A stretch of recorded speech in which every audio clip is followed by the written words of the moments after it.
सलामाना Shri class सलामाना में आपका हार्दिक स्वागत है। हम कक्षा 10 की गणित देख रहे हैं और कुछ महत्वपूर्ण प्रश्नों के साथ रिवीजन करने की कोशिश कर रहे हैं ताकि जो आपके कल एग्जाम होगा उसमें हेल्प हो सके। तो ये उस कड़ी में लास्ट पार्ट है, 29वां पार्ट है और लास्ट पार्ट है। इससे पहले 28 पार्ट हो चुके हैं। अगर आपने नहीं देखे हो तो मैं यही कहूँगा एग्जाम में जाने से पहले एक बार आप कोशिश करिएगा वो जल्दी उस वीडियो को देख लो ताकि आप आराम से एग्जाम क्लियर कर पाओगे। तो ये मेरी गारंटी है कि अगर आप वो सारे वीडियो देख लोगे जो हमने इससे पहले किए हैं तो आप फेल तो नहीं होंगे, कम से कम अच्छे नंबर तो आ ही जाएंगे आपके। ये मैं श्योरिटी के साथ कह सकता हूँ। गणित का मेरी ये रहेगा। तो चलिए देखते हैं आज का पहला प्रश्न क्या है। आज का जो पहला प्रश्न दे रखा है कि भूमि के एक बिंदु P से एक 10 मीटर ऊंचे भवन के शिखर का उन्नयन कोण 30 डिग्री है। भवन के शिखर पर एक ध्वज लहराया गया है और P से ध्वज के शिखर का उन्नयन कोण 45 डिग्री है। ध्वज दंड की लंबाई और बिंदु P से भवन की दूरी ज्ञात कीजिए। अब सबसे पहले ये ऊंचाई और दूरी वाले चैप्टर में से है। इसके लिए जो ये साइड में टेबल दे रखी है आपको याद होनी चाहिए, है ना। इसमें तो बस ज्यादा नहीं है, आपको क्या याद रखना है। एक तो ये साइन वाला मान याद रखना आपको। साइन में भी किसका 30 डिग्री, 45 डिग्री और 60 डिग्री। इसके अलावा टेन का याद रखना है, 30 डिग्री, 45 डिग्री और 60 डिग्री। इनके अलावा कोई काम आने वाला नहीं है इसमें, बस यही काम आते हैं। अगर ये याद रख सकते हो तो अच्छी बात है। बाकी आपके सर या मैम जो भी आपको पढ़ाते हैं उन्होंने ये टेबल बनाना सिखाई होगी। अब कैसे बनती है ये जब हम कभी थ्योरी का वीडियो डालेंगे उसमें बताएंगे कैसे बनेगी, पूरी बना के बताएंगे आराम से। अभी तो आपको बस ये याद रखना है कि ये इनके मान ये होते हैं कि अभी काम आने वाले है ना। फिर लास्ट में इसी क्वेश्चन को शॉर्ट करने का तरीका भी बता सकता हूँ, देखेंगे। अब देखिए कि सबसे पहले तो जो क्वेश्चन दे रखा है उस हिसाब से इसको ड्राइंग बनानी पड़ेगी। भूमि के एक बिंदु P से 10 मीटर ऊंचे भवन, पहले आपको एक 10 मीटर ऊंचा एक भवन बनाना है। तो भवन का मतलब घर नहीं बनाना, एक लाइन खींचनी है 10 मीटर की। तो ये मान लेते हैं एक 10 मीटर की लाइन है, तो ये है एक 10 मीटर, ठीक है। ये 10 मीटर हो गया, यहाँ लिख लेंगे 10 मीटर का भवन हो गया। अब 10 मीटर भवन के शिखर का उन्नयन कोण 30 डिग्री। उन्नयन कोण यानी जो नीचे से ऊपर की ओर बनता है उन्नयन कोण होता है। तो एक बिंदु यहाँ P बना देते हैं, ये बिंदु हो गया P। इस P से इस रेखा को जोड़ देते हैं। तो कोण बनने के लिए एक रेखा और चाहिए, तो हम इसको मिला देते हैं इससे, तो एक ट्रायंगल बन गया। तो ये जो कोण बन रहा है आपका ये 30 डिग्री है, ठीक है। अब क्या बोला, भवन के शिखर पर एक ध्वज लहराया गया है, तो एक ध्वज बना देते हैं यहाँ पे।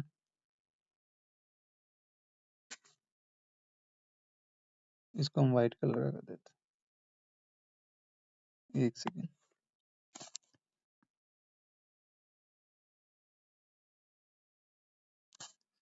ये ध्वज हो गया,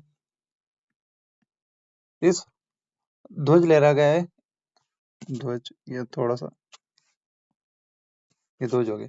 अब ध्वज के शिखर, भवन के शिखर पे ध्वज लहरा गया है और P बिंदु से ध्वज के शिखर का उन्नयन कोण 45 डिग्री। ये ध्वज का जो शिखर है और P बिंदु, इसका इनके बीच में जो कोण है वो 45 डिग्री का बन रहा है उन्नयन कोण। तो ये जो कोण है ये कितने डिग्री का है, 45 डिग्री का।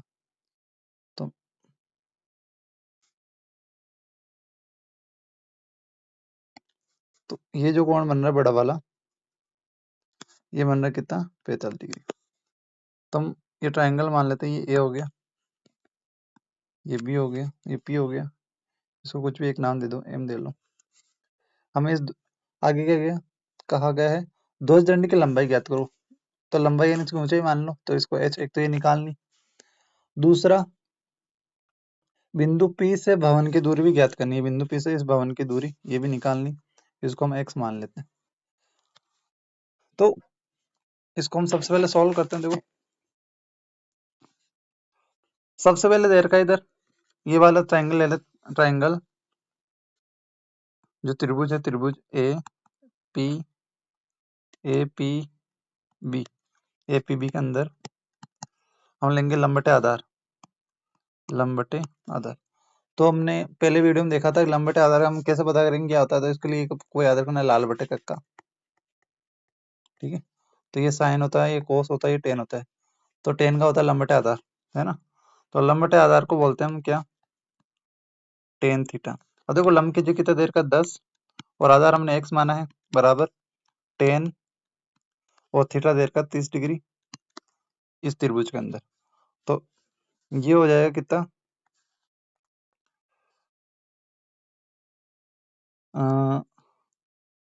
ये हो जाएगा 10/x बराबर टेन 30 का मान। यहाँ देखिए ये रहा टेन, ये टेन है और टेन 30 का मान कितना है 1/√3। तो यहाँ लिख देंगे 1/√3।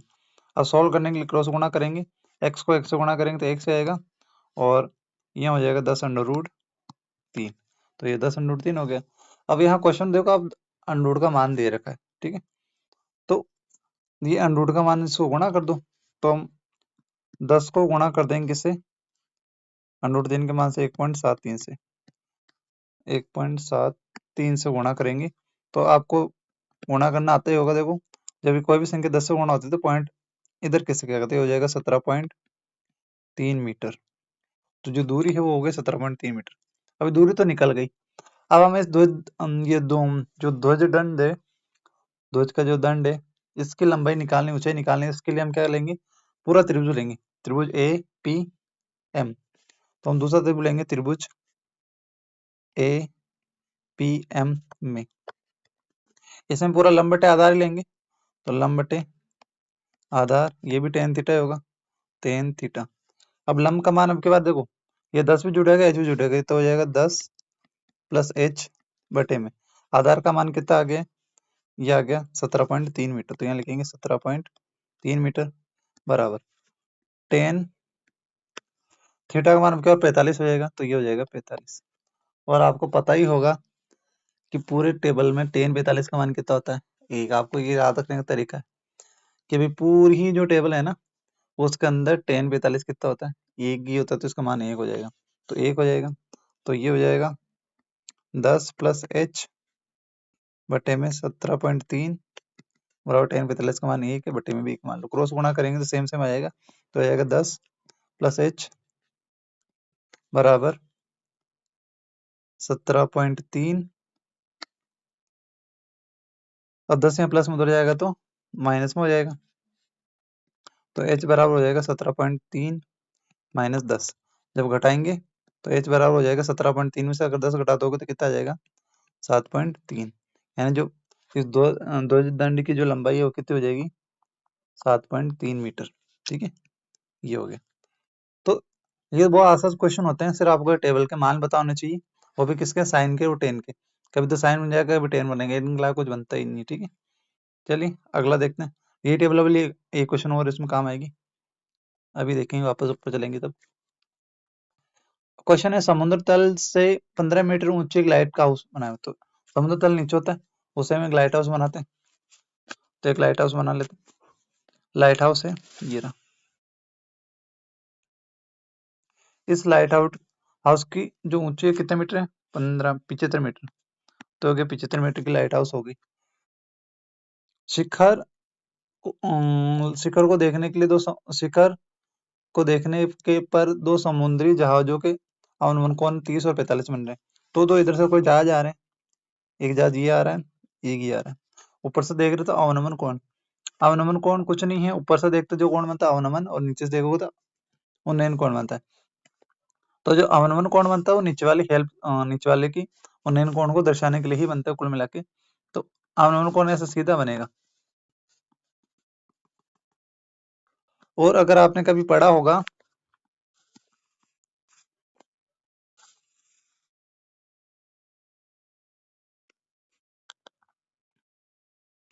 पहले मैं बना देता हूँ।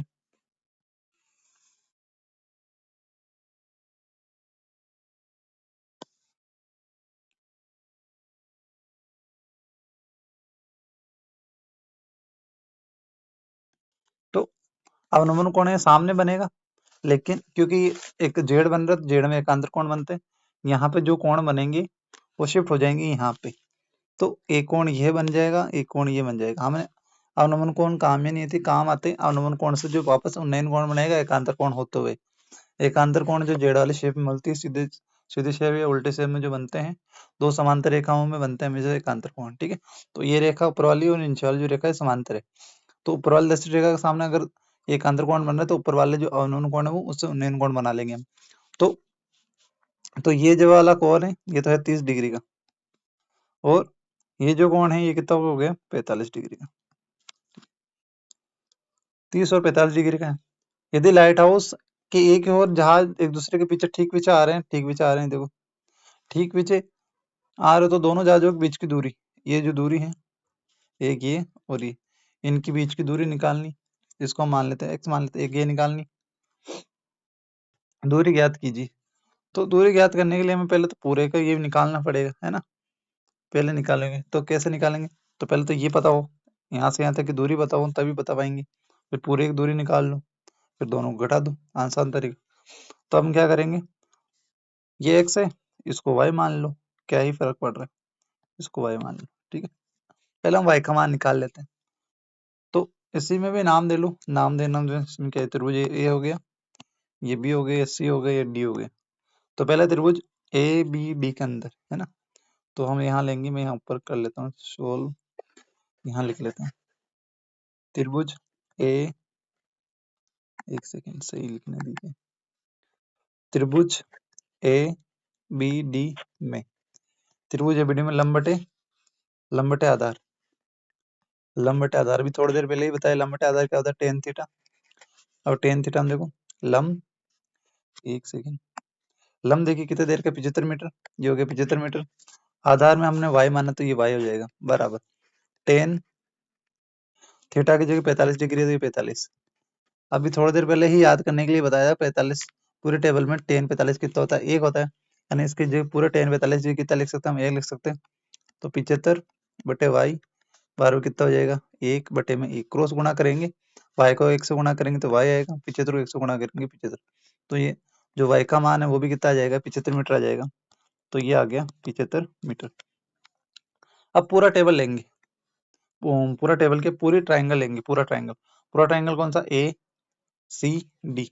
तो हम यहाँ लेंगे त्रिभुज ए सी डी में, ए सी डी के अंदर लेंगे। अब ए सी डी में वही लंब बटे आधार, लंब बटे आधार बराबर टेन थीटा। अब लंब कितना देर का, वही 75 मीटर है, जबकि जो आधार है, आधार आ गया कितना 75 प्लस एक्स बराबर टेन, जो थीटा आपके पास 30 डिग्री हो गया, 30 डिग्री। तो 75 बटा 75 प्लस एक्स, और टेन 30 का मान अभी थोड़ी देर पहले हमने देखा था, जो टेन 30 का मान होता है वो कितना होता है, 1/√3। इस टेबल में देखोगे तो 1/√3 आ रहा है, जो टेन 30 उसका मान हो जाएगा 1/√3। क्रॉस गुणा कर लेते हैं हम, चलो क्रॉस गुणा करते हैं, इसको इससे कर लो, तो क्रॉस गुणा करेंगे तो एक तरफ तो हो जाएगा 75 प्लस एक्स बराबर, दूसरी तरफ हो जाएगा 75 को अगर √3 से गुणा करेंगे तो 75 √3 हो जाएगा। अब 75 यहाँ प्लस में उधर जाएगा तो किसमें हो जाएगा, माइनस में, तो हो जाएगा x बराबर 75 √3 माइनस 75। ठीक है, अब कॉमन ले लेंगे, दोनों में क्या कॉमन दिख रहा है, दोनों 75 कॉमन दिख रहा है, तो 75 कॉमन ले लो, तो यहाँ बच गया √3, और यहाँ 75 का वर्ण 75 कितनी बार में आएगा, एक बार में, तो ये आंसर आ गया हमारा 75 ब्रैकेट के अंदर √3 माइनस 1, ये इसका मीटर में आ जाएगा, तो ये कितना मीटर आ गया, कितना मीटर। अगर आपको आगे और सॉल्व करने का शौक है तो हमने थोड़ी देर पहले √3 का मान देखा था, तो हो जाएगा 75, √3 का मान होता है 1.73, अभी थोड़ी देर पहले ही देखा था, अगले वाले क्वेश्चन में आया था, यहाँ पे ऊपर की तरफ ही, ये देखो 1.73, ये ऊपर की तरफ, यहाँ देखोगे ये 1.73 है, माइनस 1। अब यहाँ देखो 1.73 में ये हो जाएगा 75 इंटू 0.73, बस गुणा कर लेना, इसका आंसर आ जाएगा, और कुछ नहीं करना है, ये आपका इसका आंसर आ गया। ठीक है, तो कोई ज्यादा कठिन क्वेश्चन नहीं है, और आपको इजीली 4 नंबर मिल जाएंगे अगर आपको ऐसा कोई क्वेश्चन आ जाता है। बस आपको ये ड्राइंग अच्छे से बना लेनी चाहिए थी, ये जिसका ड्रॉ करता है ना, यहाँ दिक्कत हो जाती है, तो इसको अगर ध्यान से बना लोगे तो एक क्वेश्चन कहीं नहीं जाएगा, बिल्कुल आराम से हो जाएगा। चलिए देखते हैं अगला क्वेश्चन क्या है। अगला क्वेश्चन है, एक ठोस खिलौना एक ठोस खिलौना एक अर्धगोले एक अर्धगोले का आकार का है ना, अर्धगोले का आकार का है, जिस पर एक लंबवर्तीय शंकु आरोपित है। तो एक गोला है, अर्धगोले आकार का खिलौना है, तो हम पहले अर्धगोला बना देते हैं। देखिए अर्धगोला,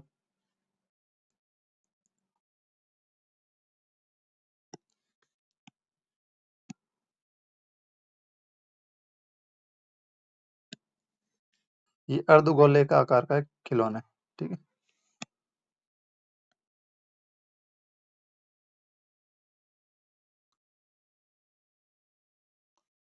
जिस पर एक लंबवर्तीय शंकु आरोपित है, इसके ऊपर एक शंकु है, तो शंकु बिठा देते इसके ऊपर एक शंकु।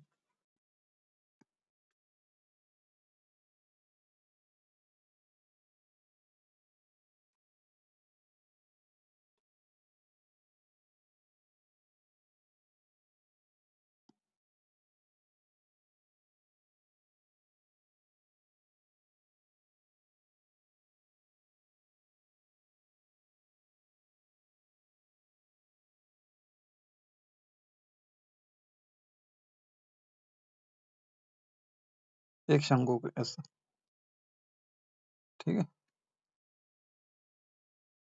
ये हो गया शंकु। शंकु आरोपित है, इस शंकु की ऊंचाई 2 मीटर है, 2 सेंटीमीटर सॉरी। जो ये शंकु है, इस शंकु की जो ऊंचाई ऊंचाई हम यहाँ से नापते हैं, यह केंद्र होता है, ये इसकी कितनी है, ये जो ऊंचाई है वो कितनी देर की, 2 सेंटीमीटर, तो ये हो गई 2 सेंटीमीटर। और आधार का जो व्यास है वो 4 सेंटीमीटर है। जो ये आधार है ना, यहाँ से यहाँ तक, इसको हम व्यास बोलते हैं, ये 4 सेंटीमीटर है।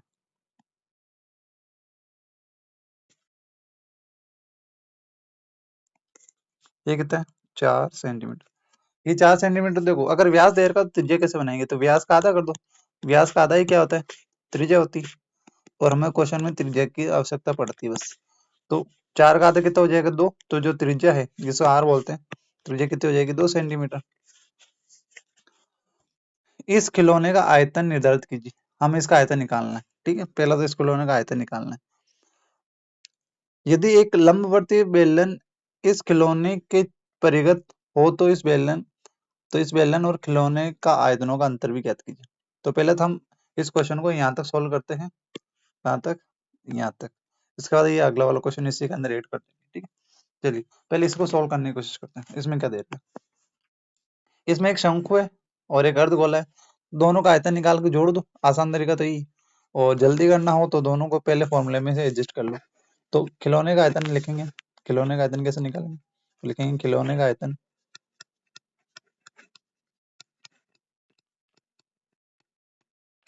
बराबर, खिलौने का आयतन में एक शंकु का आयतन है, तो शंकु का आयतन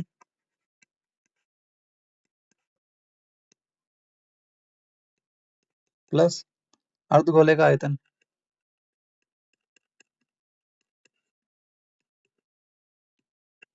तो जो शंकु का आयतन है वो होता है 1/3 पाई आर स्क्वायर एच, प्लस जो अर्धगोले का आयतन है, अर्धगोले का आयतन जो क्या होता है, 2/3 पाई आर क्यूब, ये होता है।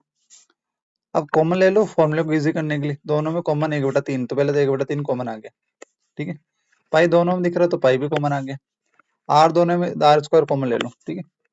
तो यहाँ बचेगा एच और यहाँ क्या बचेगा, आर, ठीक है, ये आ गया।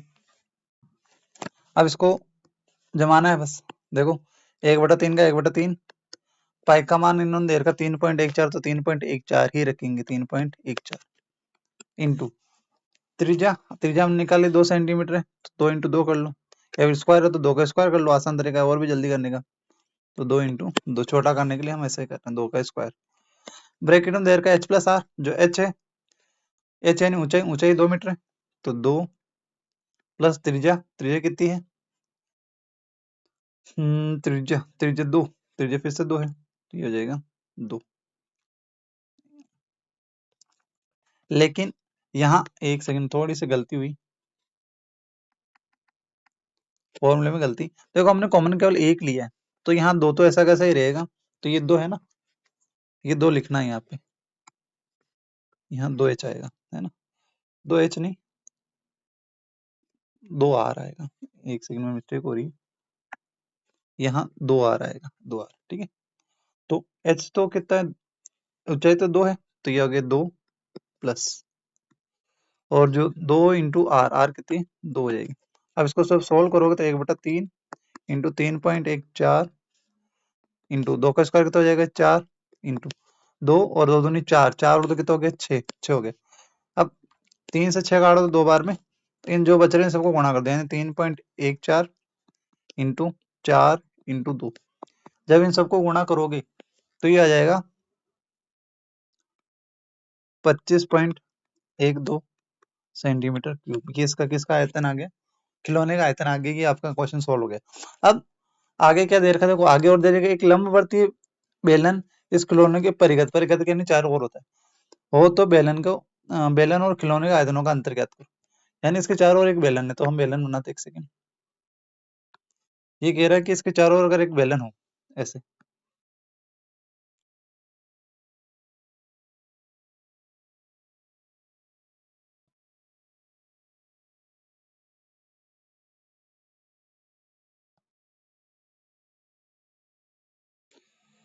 इसके चारों ओर अगर ऐसा एक बेलन हो,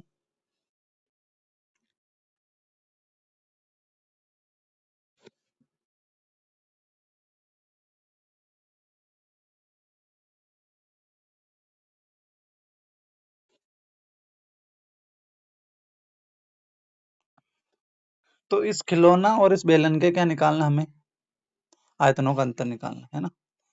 तो पहले हमारे पास खिलौने का आयतन तो है, बेलन का आयतन ही तो निकालना है। तो बेलन का आयतन का क्या फॉर्मूला होता है, बेलन का आयतन का फॉर्मूला होता है बेलन का आयतन बराबर,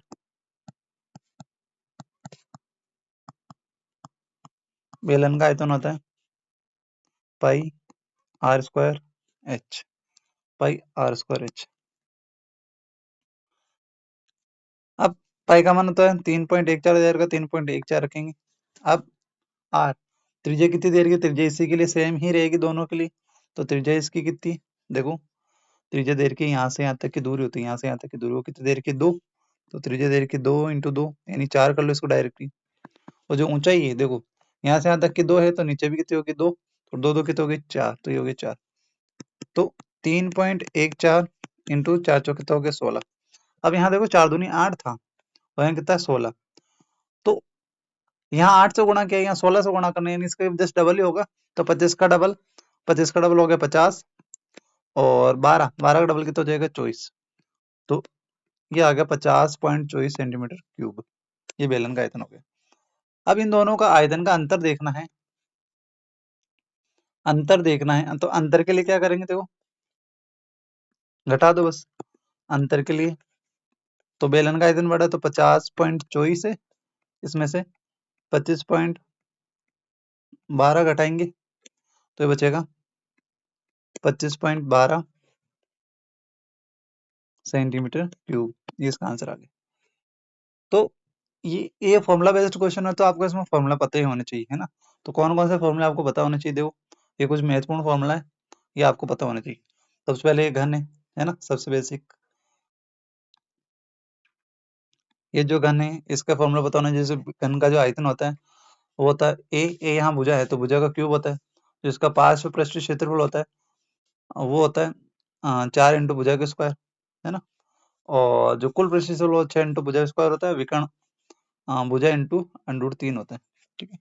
फिर घनाभ है, घनाभ का जो आयतन होता है वो लंबाई इंटू चौड़ाई इंटू ऊंचाई होता है। जो इसका पार्श्व पृष्ठ क्षेत्रफल 2h l प्लस बी, ये आपके चार दीवारों का जो क्षेत्रफल निकालेंगे चारों दीवार को, उसको काम आता है।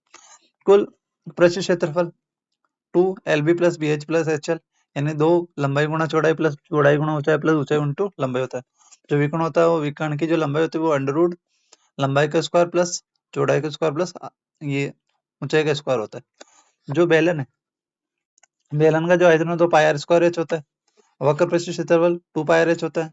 कुल पृष्ठ क्षेत्रफल 2πr h+r ले लेंगे। कुल पृष्ठ क्षेत्रफल में क्या होता है कि इस 2πr h के अंदर जो ऊपर के आधार और नीचे वाले आधार ये दोनों जुड़ जाएंगे, तो 2πr² इसमें जुड़ जाएगा, तो फिर कॉमन लेंगे तो ये ऐसा फॉर्मूला बन जाएगा।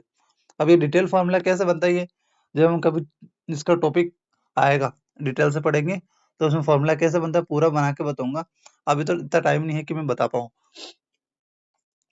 रिवीजन में ऐसा ऐसा ही करना पड़ेगा बाकी, क्योंकि वरना वीडियो बहुत लंबा हो जाता है। अब शंकु, शंकुओं का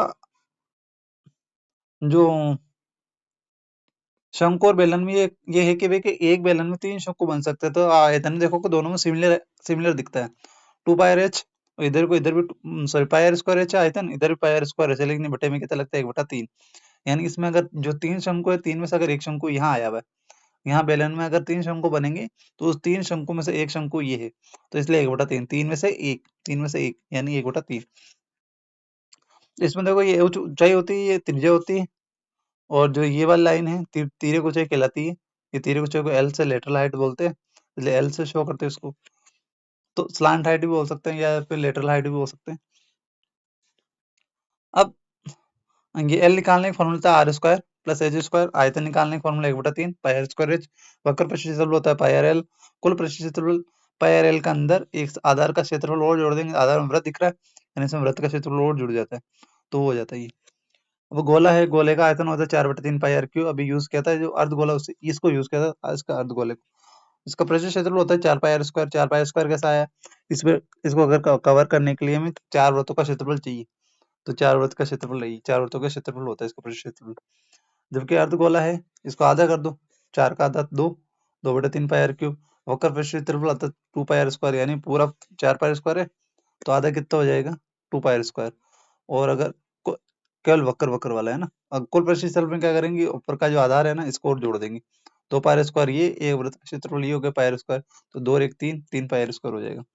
पाई का मान ये आपको पता ही होगा 22/7 होता है, 3.14 लिखते हैं। ठीक है, अगर ये फॉर्मूला याद है तो और भी क्वेश्चन कर सकते हैं। तो देखिए एक क्वेश्चन और दे रखा है,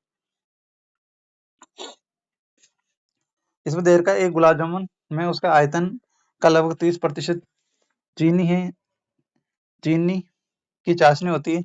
45 गुलाब जामुन में कितनी चाशनी होगी यदि प्रत्येक गुलाब जामुन एक बेलन के आकार का है, जिसके दोनों सिरे अर्धगोलाकार है तथा इसकी लंबाई 5 सेंटीमीटर है और व्यास 2.8 सेंटीमीटर है, तो हमें इसका देखना है भी कि ये आयतन कितना होगा, है ना। तो बनाते पहले इसका शेप बना लो, मेन है इसका शेप बनाना आना चाहिए। तो एक गुलाब जामुन है, तो पहले तो बीच में तो बेलनाकार है, तो पहले बेलनाकार बनाते हैं, एक बेलन बनाते हैं। ये बेलनाकार है लेकिन इस तरह से होगा,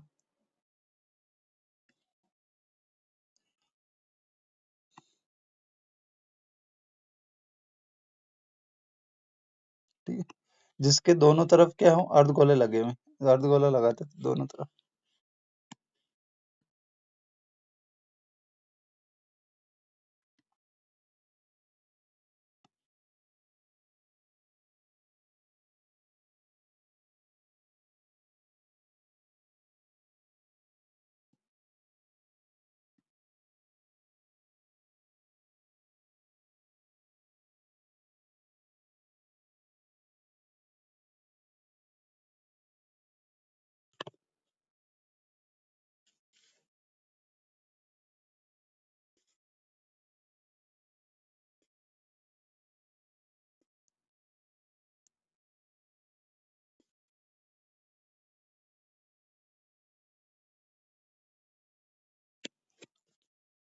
ये अर्धगोला लगा हुआ है,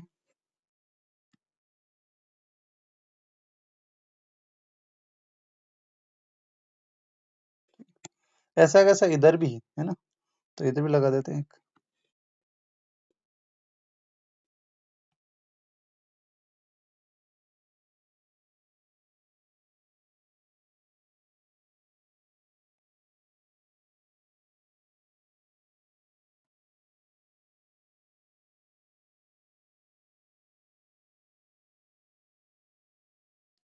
ये इस आकार का क्या है, एक गुलाब जामुन है, ठीक है। अब इसमें क्या बोला, इसकी लंबाई 5 सेंटीमीटर, यानी इसकी जो लंबाई है यहाँ से यहाँ तक की, यहाँ से यहाँ से यहाँ तक की जो लंबाई है पूरी वो कितनी 5 सेंटीमीटर, ये 5 सेंटीमीटर इसकी लंबाई है। आगे क्या बोले, इसका व्यास 2.8 सेंटीमीटर। व्यास मैंने पहले ही बताया था, पूरी यहाँ से यहाँ तक का कहलाता है ये व्यास। तो जो व्यास है वो दे रखा 2.8 सेंटीमीटर।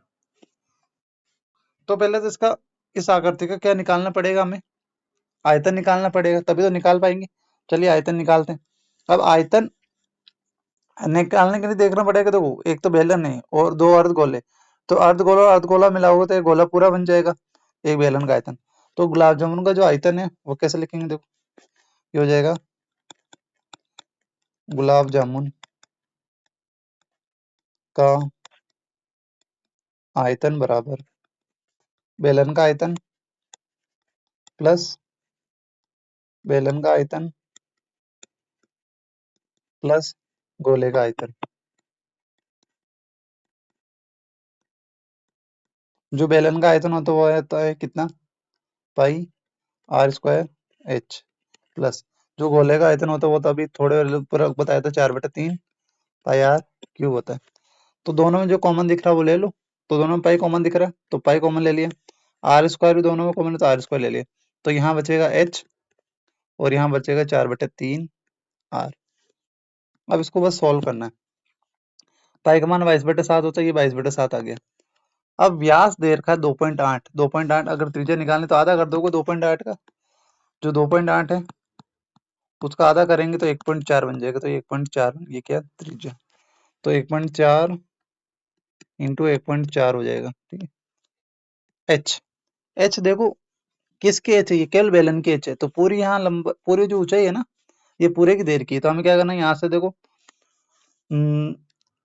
1.4 यहाँ से भी कम करनी है, 1.4 क्योंकि यहाँ से यहाँ तक की त्रिज्या होती, ये यहाँ से यहाँ तक की क्या होती है त्रिज्या। तब तो 1.4 1.4 कितने होगी 2.8, यानी 5 में से 2.8 कम करना पड़ेगा। तो कितना बचेगा, ये बचेगा 2.2। कैसा आया, ये घटाना आना चाहिए, 5.00 कर दो, इधर कर देंगे 2.8, एक जीरो लगा लो, दो जीरो लगाने की जरूरत ही नहीं, 5.0 कर लो ना, तो हो जाएगा 5.0, उसमें से 2.8 अगर माइनस करेंगे तो 10 में से 8 गए तो 2, इधर हो गया 4, 4 में से 2 गए तो कितना बचेगा 2। तो ये जो ऊंचाई आएगी वो कितना आ जाएगी 2.2 सेंटीमीटर। तो यहाँ आ जाएगा कितना 2.2 प्लस 4/3 इंटू त्रिज्या में बताए कितनी 1.4। अब इन सबको जब तुम सोल्व करोगे तो इसका जो आंसर आएगा, इन सबका जो आंसर आएगा वो आ जाएगा कितना 1127.25 centimetre. Sorry sorry sorry sorry, इसमें एक 45 क्योंकि 45 है तो इंटू में 45 को कर देना, तो इन सबका आ जाएगा 1127.25 सेंटीमीटर क्यूब। अब एक 45 क्यों लगाया, क्योंकि 45 ये एक का था तो 45 गुलाम जामुन के 45 से गुणा कर देना। अब ये तो इसका आयतन आ गया, लेकिन इसमें चाशनी का प्रतिशत निकालना तो इसका 30% निकाल देंगे। तो इसका जब 30% निकालेंगे, 30% 30 यानी 30 बटे में 100 हो जाएगा। जब इसको सोल्व करने जाओगे तो इसका जो आंसर आएगा वो आ जाएगा कितना ये 338 पॉइंट समथिंग समथिंग कुछ आएगा, 338 पॉइंट कुछ आएगा। तो आप ये निकाल लेना, इसका जो आयतन आएगा वो आएगा, ठीक है 338 पॉइंट ये आएगा। तो इसमें आपको कैलकुलेशन बहुत ज्यादा करनी पड़ेगी, है ना। तो मैं करके बताता अभी, लेकिन इसमें क्या है कि थोड़ा टाइम ज्यादा खर्च हो जाएगा। वीडियो भी और भी है 2 क्वेश्चन, उसको देख लेते जल्दी से। देखो अगला जो क्वेश्चन है वो दे रखा है, विद्यार्थियों का एक समूह द्वारा एक मोहल्ले में 20 परिवारों को दिए गए सर्वेक्षण के परिणाम स्वरूप विभिन्न परिवारों के सदस्यों की संख्या से संबंधित निम्नलिखित आंकड़े प्राप्त हुए, आंकड़े का बहुलक ज्ञात करना है। तो आपको इसका बहुलक निकालना है। तो बहुलक निकालने का तो बहुत ही आसान तरीका है। बहुलक में तो आपको कुछ करना ही नहीं, जो टेबल दे रखी है उसी से काम चलाना है। तो देखो इसमें आपको बहुलक निकालना था, सबसे पहले बारंबारता पकड़नी पड़ेगी, बारंबारता। तो इसमें सबसे बड़ी बारंबारता कौन दिख रही है 8, जो बड़ा रहता है पहला नंबर रहता है, ये तो हो गया F1। तो ये क्या हो गया हमारी F1।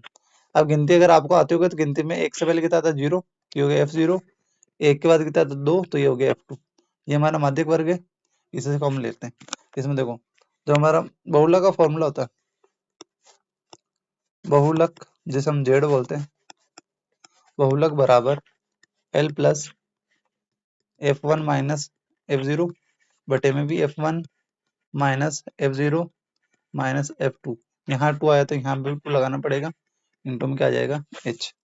अब L कितना है 3 प्लस F1 कितना है 8 माइनस F0 कितना है 7 बटे में 2 इंटू 8 माइनस 7 माइनस 2 इंटू में H। इनका अंतर चल रहा है तो दो का अंतर चल रहा है समय, तो इंटू में कितना आ जाएगा 2 आ जाएगा। तो 3 प्लस 8 में 7 गया तो 1, 8 दूनी 16 माइनस 7 हो गए तो हो गया 9 इंटू में 2।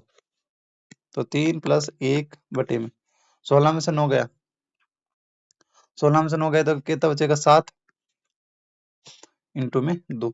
2 को 7 से गुणा करेंगे, 2 को 1 से गुणा करेंगे, 2 बटे 7 हो जाएगा ये।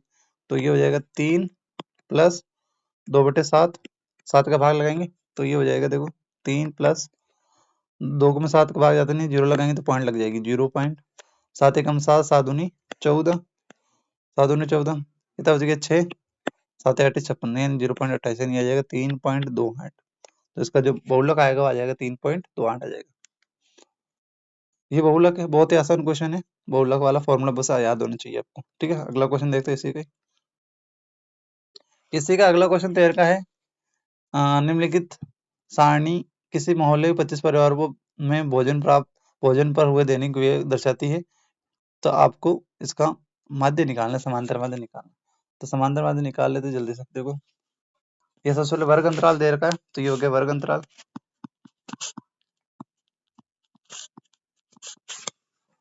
फिर बारंबारता दे रखी है, तो बारंबारता तीसरे नंबर पर लिखेंगे बारंबारता, जिसे हम F बोलते हैं। ये इसका मध्यमान x आ जाएगा यहाँ पे, और यहाँ आ जाएगा xi fi। ठीक है, तो वर्ग अंतराल दे रखा है 100 से 150, फिर 150 से 200, फिर 200 से 250, फिर 250 से 300 और 300 से 350। अब ये आ जाएगा कितना, x मध्यमान बीच वाला मान होता है, तो ये हो जाएगा 100 और 150 के बीच में, दोनों को जोड़े 250, 250 का आधा 125। ठीक है 125।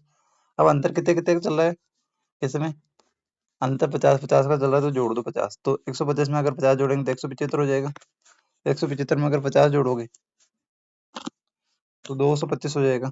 ठीक है 225, ये 275, ये 325। ठीक है, अब बार मरता दे रखी 4, इधर दे रखा है 5, इधर 12, फिर 2 और 2, गुणा करोगे 25 को 4 से, तो 400, तो देखो 100 से गुणा करोगे 400, 25 का 100, ये हो गया 100 और ये 400, 500 हो जाएंगे। गुणा कर लो बोले, 5 चौक 20, हासिल में गया 2, 4 दूनी 8, 9 10, हासिल में 1, 4 एकम 4, 1 5, 500 हो गए। 5 में 25, हासिल में गया 2, 7 5 35, 2 37, हासिल में 37, 5 5 7 35, 35 36 37, हासिल में 3, 5 3 8 हो गया 875। 12 को 225 से गुणा करोगे तो 225 को 10 से गुणा कर, देखो पहले 10 से कर लो, ये हो गया 10 से, फिर 200 और करोगे तो 225 450, ये हो गया 450 और, तो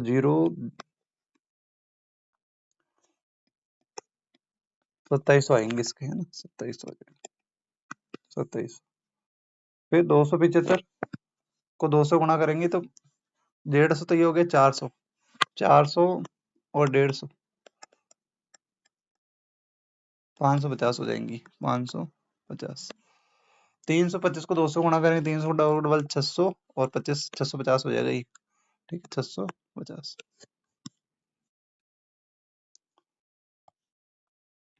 आपको इन सबको जोड़ लेना है, तो ये तो हो जाएगा सिग्मा एफ आई, और आपको इनको भी सबको जोड़ना है। ठीक है, तो ये हो जाएगा sigma F I x I.